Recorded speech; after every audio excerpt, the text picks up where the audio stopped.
먼저 이번 시간에는 지금까지 했던 내용 중에서 전기화학 분야, 그러니까 배터리 분야에 대해서 한번 짧게 복습하도록 하겠습니다. 해서 이제 전기화학 분야를 이해하기 위해서는 우리가 반드시 알아야 하는 반응이 바로 산화와 환원 반응입니다. 먼저 산화와 환원 반응에 대해서 그 정의를 살펴보면 산화 반응 같은 경우는 원소나 화합물이 산소를 얻는 반응을 의미합니다. 산화에서 산이 주기율표상에서의 원소 산소를 떠올리면 되고, 이러한 산소를 닮아간다라는 걸 의미해서 우리가 산화라고 얘기하는데, 산소를 닮아가기 위해서는 산소를 그 화합물 안에 가지고 있어야지 닮아갈 수 있겠죠. 그렇기 때문에 산화는 원소나 화합물이 산소를 얻는 반응을 의미합니다. 환원은 이와는 반대로 원소나 화합물이 산소를 잃는 반응을 의미합니다. 이제 이렇게 첫 번째 정의로 산화는 산소를 얻는 반응, 환원은 산소를 잃는 반응이다 라고 이야기를 했는데, 이 첫 번째 정의만으로 산화와 환원을 규정하게 될 경우에는 그 반응식 안에 산소가 없으면은 산화와 환원을 구분하기 어렵다는 한계점이 있기 때문에 그 의미를 좀 더 확장해서 나온 것이 바로 두 번째, 전자의 이동을 통해서 산화와 환원을 구분하는 것입니다. 우리가 첫 번째 정의에서 산소 이동을 자세히 들여다봤더니 원소나 화합물이 산소를 얻게 되면 상대적으로 전기 음성도가 강한 산소와 결합하게 되면서 원래 가지고 있던 전자쌍을 상대적으로 잃는 결과를 얻게 됩니다. 얻게 됩니다. 그 다음에 환원 같은 경우에는 원소나 화합물이 산소를 잃게 되면은 상대적으로 전기 음성도가 강한 산소를 잃게 되면서 본래 자신이 가지고 있던 전자쌍을 되찾을 수 있습니다. 이러한 점에서 착안해서 나온 것이 바로 두 번째 정의인데, 두 번째 정의에 따르면 산화는 전자를 잃는 반응이며 환원은 전자를 얻는 반응입니다. 이렇게 전자의 이동으로 산화와 환원을 구분하게 되면서 이제 대부분 거의 모든 화학 반응을 산화와 환원 반응으로 구분할 수 있게 되었습니다. 전자의 이동으로 산화와 환원 반응을 구분하게 되면서 많은 종류의 그 반응식을 보고 구분할 수 있게 되었다는 것은 장점이지만, 전자의 이동이 아무래도 눈에 보이지 않기 때문에 화학 반응식만 보고 판단하기에는 어려움이 있었습니다. 이러한 어려운 점 때문에 나온 개념이 바로 산화수라고 하는 개념입니다. 산화수라고 하는 것은 원소나 화합물이 산화되거나 환원된 정도를 나타내는 가상의 숫자를 의미합니다. 이러한 산화수가 증가하게 되면 반응을 통해서 반응 전과 후를 비교했을 때 산화수가 증가하게 되면 이 반응을 우리는 산화 반응을 일으켰다라고 얘기하고, 반응 전과 후를 기준으로 산화수가 감소하게 되면 우리는 이 반응을 환원 반응을 일으켰다, 이렇게 하기로 약속을 했습니다. 해서 이제 이렇게 우리가 전체 세 가지 정의를 가지고 산화와 환원 반응을 구분하는 것에 대해서 살펴보았고, 그 다음 우리가 이제 또 추가적으로 알아야 할 것 세 가지가 더 있습니다. 바로 산화와 환원 반응은 동시에 일어난다는 점인데, 이러한 것은 우리가 굳이 이렇게 설명하지 않아도 이해할 수 있는 것이, 산화 반응이 산소를 얻는 반응이라고 얘기했는데, 그렇다면 누군가가 산소를 얻었다는 것은 다른 누군가는 산소를 잃는다는 것을 의미하기 때문에 산화와 환원 반응은 각각 따로따로 일어나는 것이 아니라 동시에 일어날 수밖에 없구나 라고 생각할 수 있습니다. 그 다음 두 번째로 전자를 잃는 반응과 얻는 반응인데, 전자를 누군가가 잃었다는 것은 마찬가지로 누군가는 전자를 얻었다는 것을 의미하기 때문에 산화와 환원 반응은 각각 일어나는 것이 아니라 동시에 일어난다라는 거 생각하면 됩니다. 해서 이제 이렇게 첫 번째 내용, 산화와 환원 반응은 항상 동시에 일어난다는 것.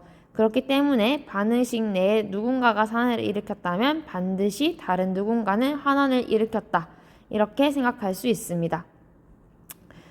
그 다음 이제 두 번째, 세 번째 나오는 용어가 바로 산화제, 환원제라고 하는 용어를 알아야 되는데, 산화제라고 하는 것은 반응식 내에서 환원 자신을 환원되면서 다른 물질을 산화시키는 것을 우리가 산화제라고 얘기를 합니다.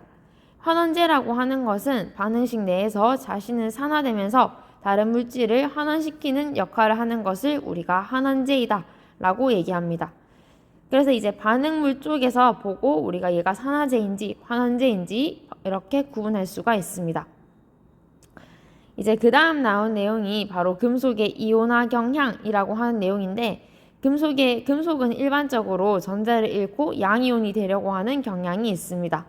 이렇게 금속이 전자를 잃고 양이온이 되려고 하는 정도를 나타낸 것이 바로 이온화 경향입니다.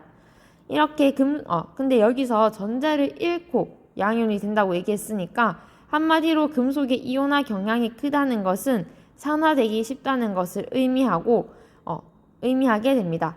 따라서 이제 이렇게 우리가 금속의 이온화 경향을 알게 되면은 누가 산화를 일으킬지 환원을 일으킬지 그 반응이 일어날지 이러한 것들을 예측할 수가 있습니다. 그래서 우리가 예시 1, 2, 3을 한번 살펴보면 먼저 마그네슘과 이가 구리 양이온이 반응을 해서 마그네슘이 전자를 잃고 산화되고 구리가 전자를 얻고 환원되는 이 반응이 지금 나와 있는데, 과연 이러한 반응이 일어날지 일어나지 않을지를 한번 예측해 보아야 합니다. 먼저 마그네슘과 구리를 비교해보면 마그네슘이 이온화 경향이 더 크기 때문에 전자를 잃고 산화되려고 하는 정도가 더 큽니다. 그렇기 때문에 마그네슘은 전자를 잃는 반응인 첫 번째 반응이 일어나게 됩니다. 그 다음 두 번째로 넘어가서 철과 이가 마그네슘 이온이 반응을 해서 철이 전자를 잃고 산화가 되며 마그네슘이 전자를 얻고 환원이 되는 이 반응이 나와 있는데, 과연 이러한 반응이 일어날지 일어나지 않을지를 예측해 보아야 합니다.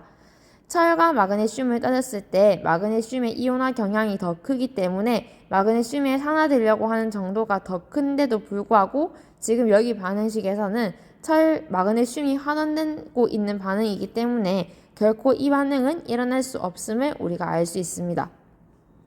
그래서 이제 두 번째 예시를 보고 이 반응은 일어나지 않는다라는 거 예측할 수 있었고, 세 번째 철과 납 이온이 지금 반응을 일으키는 건데, 지금 철과 납을 비교했을 때 철이 이온화 경향이 더 크기 때문에 철이 전자 두 개를 잃고 이가 양이온이 되는 이러한 반응은 일어날 수 있겠구나, 이렇게 우리가 예측할 수가 있습니다. 따라서 이렇게 우리가 금속의 이온화 경향을 알게 되면 그 반응이 일어날지 일어나지 않을지를 예측할 수 있다라고 하는 장점이 있습니다. 그 다음 이제 나온 개념이 바로 볼타전지에 대한 내용인데, 이러한 볼타전지는 우리가 지금 사용하고 있는 전지의 가장 최초의 형태에 해당합니다. 볼타라고 하는 화학자가 개발한 전지라고 해서 그 이름을 따서 볼타전지라고 이야기를 합니다. 이 볼타전지가 어떻게 구성되어 있는지를 살펴보면 커다란 비커 안에 황산 수용액을 H2SO4 수용액을 넣은 다음에 그 안에 아연판과 구리판을 넣습니다. 그리고 아연판과 구리판 사이를 도선으로 연결하고 그 도선 중간에는 꼬마 전구를 설치합니다. 이렇게 이제 구성되는 것이 볼타 전지인데, 전지가 어떠한 원리로 작동되는지를 알기 위해서는 반드시 우리가 체크해야 되는 것이 마이너스 극이 무엇인지, 플러스 극이 무엇인지, 전해질이 무엇인지를 체크해야 합니다.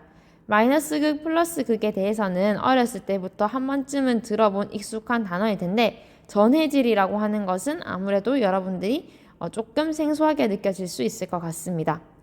전해질이라고 하는 것은 뭐냐면 그 전류를 통할 수 있는 용액을 의미한다고 해서, 이제 어떠한 물질이 물에 녹였을 때 물에 녹은 상태에서 양이온과 음이온으로 분리가 될 수 있는 그러한 용액을 우리가 일반적으로 전해질 용액이다, 이렇게 이야기를 합니다. 여기서 이제 마이너스 극, 플러스 극 전해질이 무엇인지를 한번 살펴봐야 되는데, 현재 지금 이제 아연판이 마이너스 극으로 사용되고 있고 구리판이 플러스 극으로 사용되고 있으며, 전해질은 여기 큰 비커 안에 담겨 있는 용액인 H2SO4 황산 용액이 지금 사용되고 있습니다. 그렇다면 도대체 아연판이 왜 마이너스 극이고 구리판이 왜 플러스 극인지 그 이유를 한번 살펴보도록 하겠습니다. 일반적으로 마이너스 극이라고 하는 것은 전자가 빠져나오는 전극을 의미하고, 플러스 극이라고 하는 것은 마이너스를 띠는 전자를 끌어들이는 그런 전극에 해당합니다. 지금 아연과 구리를 살펴보면 아연의 이온화 경향이 더 크기 때문에 아연에서 전자를 내놓는 반응이 일어나게 됩니다. 따라서 이런 식으로 전자를 내놓는 그러한 전극을 우리가 마이너스 극이라고 하기로 약속을 했으니까 산화 반응을 일으키는 아연판을 우리가 마이너스 극, 그 다음에 환원 반응을 일으키는 구리판을 우리가 플러스 극 이렇게 하기로 얘기했습니다. 자, 이제 그럼 구체적으로 다시 들어가서 마이너스 극에서는 아까 얘기한 것처럼 아연이 전자를 잃고 양이온이 되는데, 일반적으로 아연은 두 개의 전자를 잃는 이가 양이온일 때 안정된 형태입니다. 그래서 아연은 전자 두 개를 내어놓으면서 이가 양이온으로 빠져나오게 되고, 빠져나온 이가 양이온, 아연 양이온은 이제 용액 속에 흘러 들어가고, 그 다음에 전자 같은 경우에는 그 자리에 머물러 있는 것이 아니라 도선을 타고 이동하게 됩니다. 노선을 타고 이동한 전자를 누군가가 받아주는 환원 반응을 일으켜야 되는데, 지금 도대체 누가 환원 반응을 일으킬 수 있을까를 봤더니 구리와 H+가 있습니다.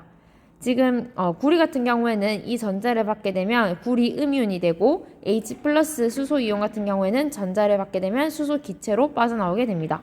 일반적으로 반응은 그 반응을 일으켰을 때 좀 더 안정된 방향으로 진행되는 경향이 있기 때문에 수소 이온이 전자를 받고 수소 기체가 되는 이러한 반응이 일어나게 됩니다. 그래서 아까 여기 표에 있는 것처럼 두 개의 수소 양이온이 두 개의 전자를 받고 수소 기체로 빠져나오게 됩니다. 그래서 이제 각각 마이너스 극과 플러스 극에서는 어떠한 반응이 일어난지를 살펴봤고, 마이너스 극에서는 아까 얘기한 것처럼 산화 반응이 일어나며, 이때 아연 양이온으로 빠져나오기 때문에 질량이 감소하게 됩니다. 플러스 극 같은 경우에는 마찬가지로 환원 반응이 일어나게 되지만, 이때 발생하는 수소가 기체의 형태이기 때문에 구리판의 그 질량에는 영향을 주지 않아서 질량 불변 이렇게 적혀 있는 것입니다.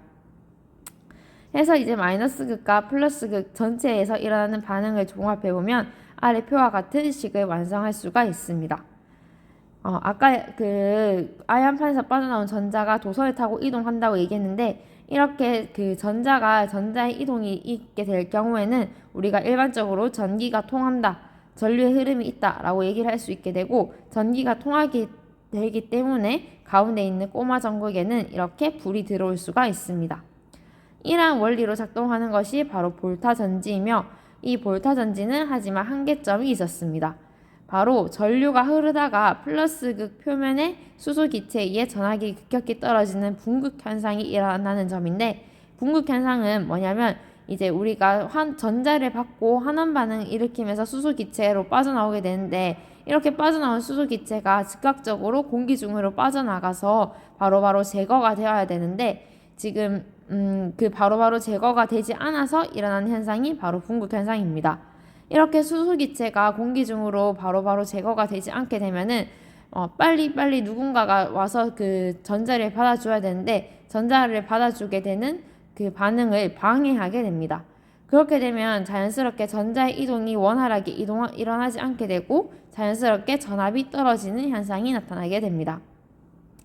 따라서 이제 이렇게 이를 없애기 위해서는 수소 기체를 빨리 물로 산화시키는 반응을 일으켜서 분극 현상이 일어나지 않도록 해야 되는데, 이때 넣어주는 물질을 바로 우리가 감극제라고 이야기를 합니다.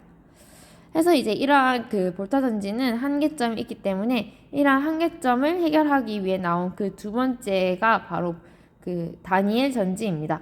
다니엘 전지는 이제 살펴보면은 아까는 커다란 비커 하나에 다 넣어서 작동을 시킨 거라면, 다니엘 전지 같은 경우에는 비커 두 개를 사용해서 작동하며, 하나의 비커에는 아연판, 다른 하나의 비커에는 구리판을 넣고, 아연판이 들어가 있는 쪽에는 아연 양이온이 있으며 구리판이 들어있는 쪽에는 구리 양이온이 있습니다. 그리고 이 둘 사이에는 마찬가지로 도선을 연결하고 가운데에는 꼬마 전극을 설치합니다.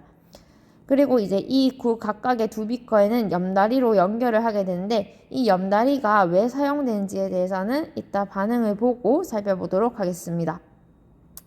먼저 마이너스 극에서는 전자가 빠져나온 전극이기 때문에 전자를 내보내는 반응인 산화 반응이 일어나게 되고, 플러스 극 같은 경우에는 전자를 끌어들이는 전극이기 때문에 전자를 받아들이는 반응인 환원 반응이 일어나게 됩니다.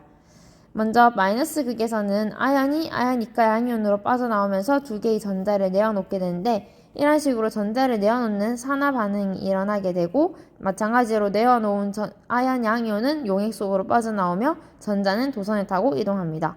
도선을 타고 이동해서 도착한 전자는 구리판에 도착을 하게 되는데 이때 그 전해질 용액 속에 있는 구리 이가 양이온이 이 전자를 받고 구리로 석출되게 됩니다. 그래서 이제 전체적으로 반응은 이렇게 진행이 되고 다시 들여다보면은 마이너스 극에서는 아까 얘기한 것처럼 산화 반응이 일어나며 아연이 양이온으로 빠져나오기 때문에 질량이 감소하게 됩니다. 플러스판에서는 구리 이가 양이온이 구리로 속출되게 되면서 환원 반응이 일어나고 질량은 증가하게 됩니다. 아까 선생님이 이 염다리에 대해서 자세히 얘기하지 않고 넘어갔는데 염다리라고 하는 것은 여기 보면은 지금 우리가 아연 같은 경우에는 아연 이가 양이온이 빠져나오게 되면서 상대적으로 플러스 이온이 많아진 상태이고 그 다음에 구리 쪽 같은 경우에는 구리 이가 양이온이 구리로 환원되면서 플러스 이온이 줄어들게 됩니다. 그렇게 되면 왼쪽에는 상대적으로 플러스 전하가 강한데 비해 오른쪽에는 상대적으로 플러스 전하가 약하게 됩니다. 그래서 이들 사이에 전하의 불균형이 일어나게 되고 이렇게 전하의 불균형이 있는 상태에서는 전자의 이동 또한 원활하게 일어날 수 없기 때문에 우리가 이 전하의 균형을 맞추기 위해서 플러스 전하가 많은 쪽에서는 음이온을 넣어주고 마이너스 전하가 많은 쪽에는 양이온을 넣어줍니다. 그래서 이제 이러한 역할을 하는 것이 바로 염다리인데 염다리를 제작할 때는 한천용액, 그러니까 우리가 이제 두부 같은 거를 만들 때 두부를 좀 탱글탱글하게 만드는 때 사용하는 용액을 우리가 한천용액이라고 얘기하는데 이러한 한천용액에 염화칼륨이나 질산나트륨과 같은 전해질을 녹인 다음에 이 용액을 U자 안에 넣어 굳히면 이렇게 염다리를 만들 수 있게 됩니다. 이렇게 하게 돼서 이제 염다리를 거꾸로 꽂게 되면은 두 용액 사이에서 이온들이 이동할 수가 있습니다. 이제 그 다음 나오는 개념이 바로 현대의 전지, 현재 우리가 실생활에서 사용하고 있는 전지의 원리에 대해서 알아보는 파트인데 이제 현재 사용하고 있는 전지들은 크게 우리가 종류를 두 가지로 나눌 수 있습니다.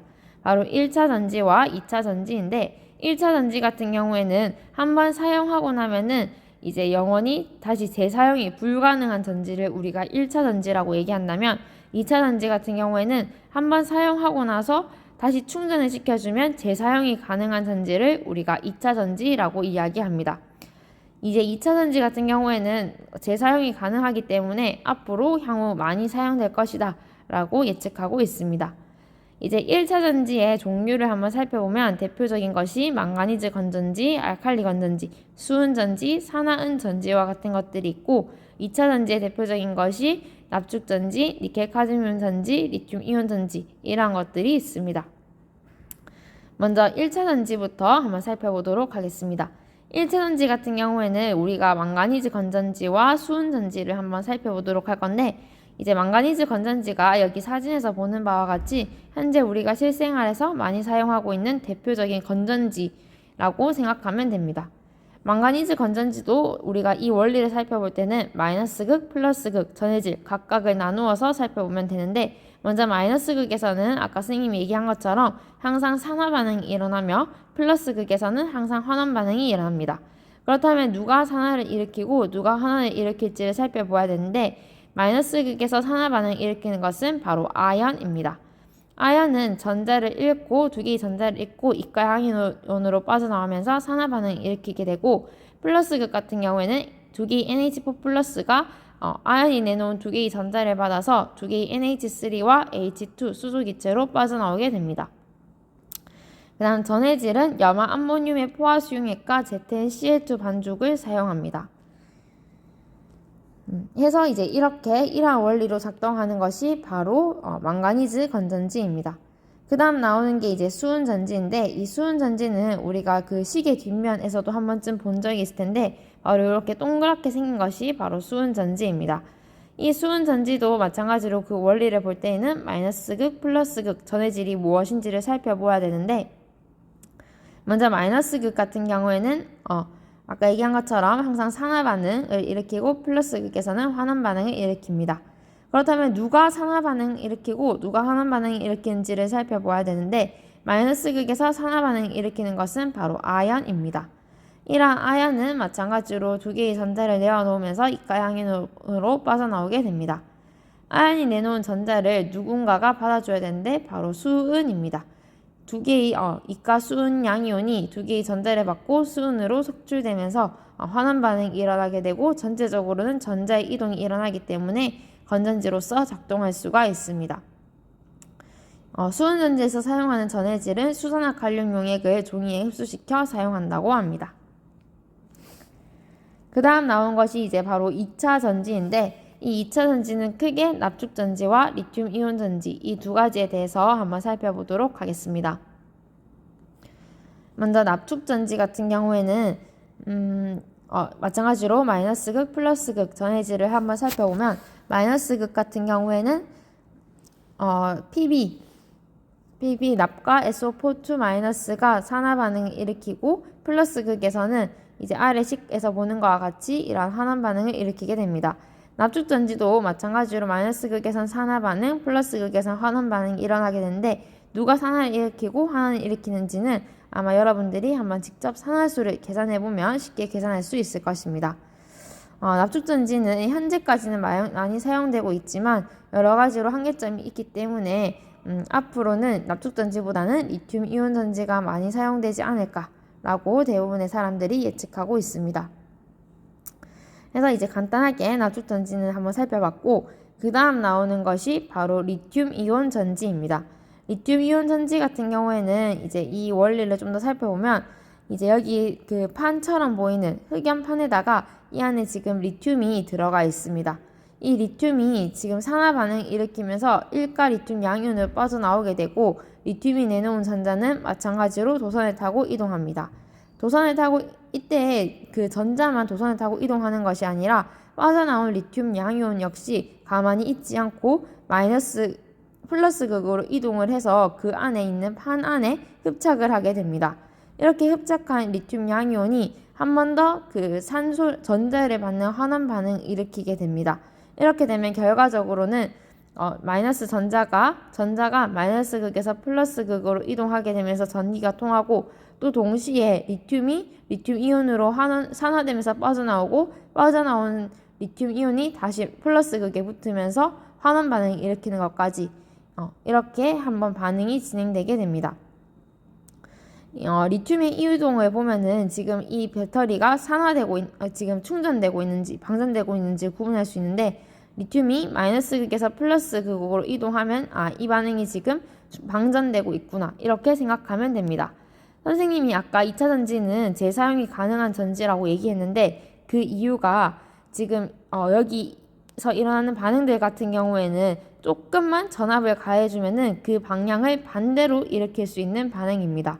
그렇기 때문에 마이너스 극에서 플러스 극으로 이동했던 리튬 이온을 전류를 흘려보내게 주게 되면 다시 원래 상태로 복구가 가능하기 때문에 한 번 더 재사용이 가능한 것입니다. 이런 식으로 해서 이제 리튬 이온 전지까지 살펴보았고 아마 여러분들이 그 과제를 할 때 찾아보면 리튬 이온 전지에 대해서 아마 많은 자료를 찾을 수가 있을 것입니다. 한번 자료를 찾아보고 다시 공부를 해보면서 모르는 부분이 있으면 선생님한테 다시 연락 주기 바랍니다. 그래서 일단 오늘은 여기까지 하도록 하고 모르는 부분이 있으면 선생님이 게시판에 번호를 남겨놓을 테니까 언제든지 연락 주세요. 지금까지 이제 여러분들 이렇게 제조와 공동교육과정을 들으면서 너무 수고가 많았고 여러분들이 진로를 결정하는데 많은 도움이 되었기를 바랍니다. 그동안 정말 수고 많았습니다. 수업은 여기까지 하도록 하겠습니다.